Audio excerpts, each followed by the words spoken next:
అనకాపల్లి జిల్లా సీతయ్యపేట గ్రామంలో doctor BR Ambedkar గారి 135వ జయంతి వేడుకలు ఘనంగా జరిగాయి.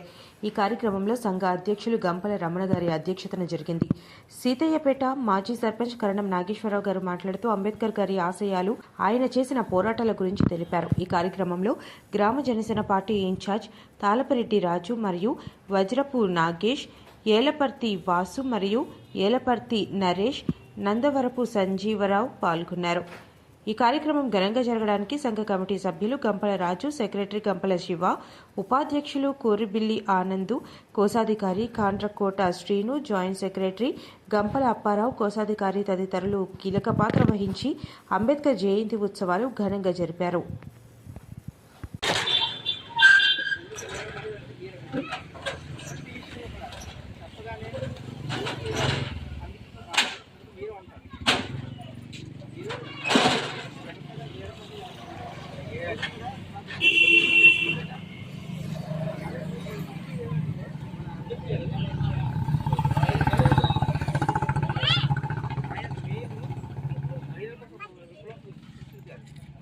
ఏంటంటే పూర్వకాలంలోని అందరికీ ఓటర్లు ఉండేవి.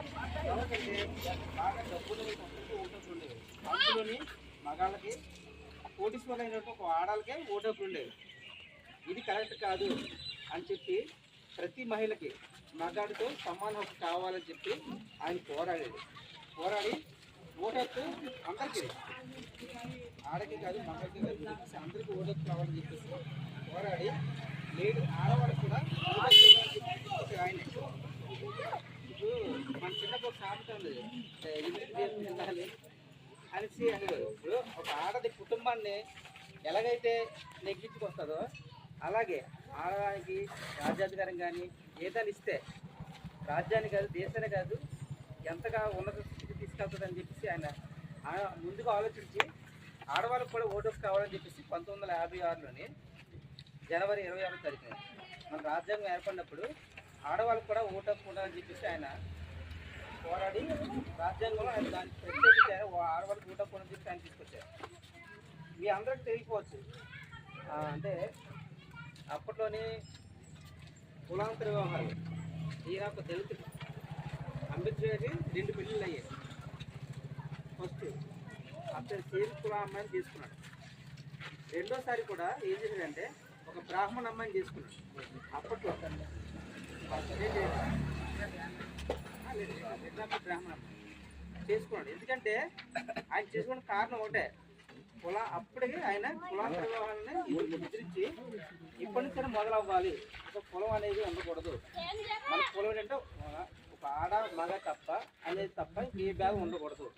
కులాంతర వ్యవహారాన్ని ఆయన ప్రోత్సహించకుండా ఎవరైనా సరే ఏ క్యాస్ట్ అయినా సరే పెళ్లి చేసుకోవాలని చెప్పేసి అప్పట్లోనే 1950 క్రితమే ఆయన ఒక దళితుల నుండి కూడా ఒక బ్రాహ్మణ అమ్మాయిని పెళ్లి చేసుకున్నాడు. అంటే ఏంటంటే కులం అనేది ఉండకూడదు, మనసుకి నచ్చితే ఎవరైనా పెళ్లి చేసుకుందని చెప్పేసి ఆయన అలా తీసుకొచ్చాడు. అలాగే అంబేద్కర్ గారు ఏంటంటే ఒక దళితుడికే కాదండి, ప్రతి కులానికి కూడా ఒక మాల, ఇప్పుడు ఆయన అంబేద్కర్ అంటే ఒక మాల మాదిరికే అని చెప్పేసి పూర్వకాలం నుంచి కూడా సూచించారు. ఈ అంబేద్కర్ బొమ్మడు ఇది అసలు క్రియేట్ చేస్తారు, అది అందరికి తెలిసిందే. కానీ ఆయన ఒక మాల మాదిరికే కాకుండా ప్రతి కులానికి కూడా నాయకుడై ఉన్నాడు.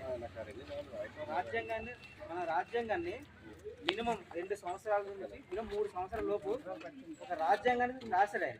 అంటే ఈయన ఒక్కడే రాయలేదు, ఆ కమిటీలో ఈయన ఒక మెంబరు, దానికి ఒక ఈయన చైర్మన్ అనమాట. ఈయన ఫస్ట్ అయితే ఎన్నుకున్నారు కావాలని చెప్పేసి కొంతమంది నాయకులు ఫస్ట్ టైం ఓడించారు కావాలని.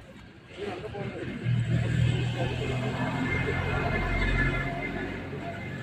కానీ రెండోసారి కూడా ఆయన పోరాడి ఆయన చైర్మన్గా ఎన్నికయ్యి ఆ రాజ్యాంగాన్ని ఆయన సొంతంగా దానికి ఒక చైర్మన్గా అయ్యి ఉండి దానికి కొన్ని రూపకాలు, అందులో కొన్ని తక్కువ ఎక్కువలు ఉంటే అవన్నీ తగ్గించి ఏది కరెక్ట్ ఏది రైట్ అని చెప్పేసి ఆయన రాసి దాని రాజ్యాంగాన్ని రాశారు ఆయన. ఈరోజు అంతటి మహానుభావులకు జయంతి జరుపుకుంటుంది. అందువల్ల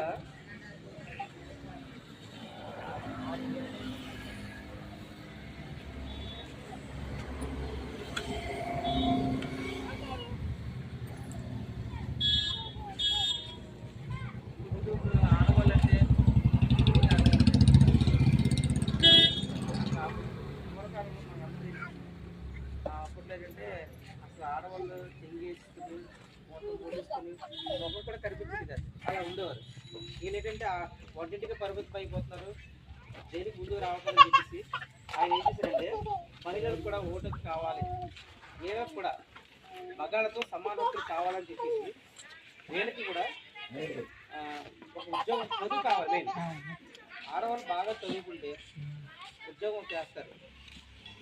అలాంటప్పుడు మగాళ్ళతో కూడా సమాన హక్కులు ఆడవాళ్ళకి పోరాడి స్త్రీల కోసం కొన్ని చట్టాలు కూడా తీసుకొచ్చారు. ఆయన మన అందరికి కూడా న్యాయశాఖ మంత్రి కూడా ఆయన తీసుకొచ్చారు.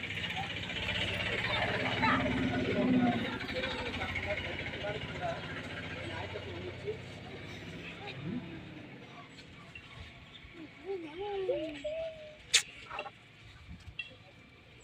మనం మహిళల కోసం ఏంటంటే ఆయన ఏం చెప్పంటే స్త్రీ అనేది ఎదిగితేనే సమాజం అది చాలా ఆడవాళ్ళకి చాలా స్త్రీ ఎదిగితే సమాజం ఎదుగుతుంది. అలాగే కుటుంబంలోని మనందరూ ఆడపత్రులు సాంతం ఉంటుంది, లేదా ఆడపత్రులు బోధిపత్రం అంటారు. అది చాలా తప్పండి. మన కుటుంబంలో ఎప్పుడైతే ఆడవాళ్ళకి అసమర్థించామో మన కుటుంబం బాగుపడుతుంది, తద్వారా మన సమాజం బాగుపడుతుంది, మన ఊరు బాగుపడుతుంది, ఊరికి సమాజం బాగుపడుతుంది. అది ముందుగానే గ్రహించారు అంబేద్కర్ అండి. ఒకప్పుడు స్త్రీలకు చదువు ఉండేది కాదండి, ఓటు హక్కు ఉండేది కాదు, అసలు స్త్రీలు అంటే పెద్దగా రెస్పెక్ట్ ఇచ్చేవారు, పెద్ద గౌరవించేవారు కాదండి. అలాంటి కూడా ఇలాంటి టైంలో కూడా అవన్నీ ముందుగా తెలుసుకుని అంబేద్కర్ నేను ఆడవాళ్ళకి ఓటు హక్కు కావాలి, ఆడవాళ్ళకి నలుగురిలో సమానంగా హక్కు కావాలి, ఆస్తులు కాదు, ఎక్కడైనా సరే ఆడవాళ్ళు మనుషులో ఉండకూడదు, బయటికి రావాలి, అలా తీసుకొచ్చి ఓటు హక్కు విలువ కూడా ఆయన తెలియజేశారు. అంతగా చేసి అన్నారు, అమ్మ నువ్వు ఇంటి గోడల మధ్య మాత్రం ఉండకూడదు, కుటుంబాన్ని నడిపించే ఒక శక్తి నువ్వు, అలాంటి దాన్ని నువ్వు ఇస్తూ ఉంటే సరిపోదు, సమాజాన్ని నడిపించాలి, ఒక రాజ్యాన్ని ఒక దేశాన్ని కూడా నడిపించే స్థాయికి నువ్వు ఎదగాలని చెప్పేసి స్త్రీల కోసం ముఖ్యంగా పోరాడి స్త్రీలకు అలాగే అన్నింటిలో ఆస్తి హక్కు కానీ పౌర హక్కు కానీ దేనికైనా సరే ఓటు హక్కు కానీ సమానంగా స్త్రీలకు ఉందని చెప్పేసి ఆయన చాలా పోరాడి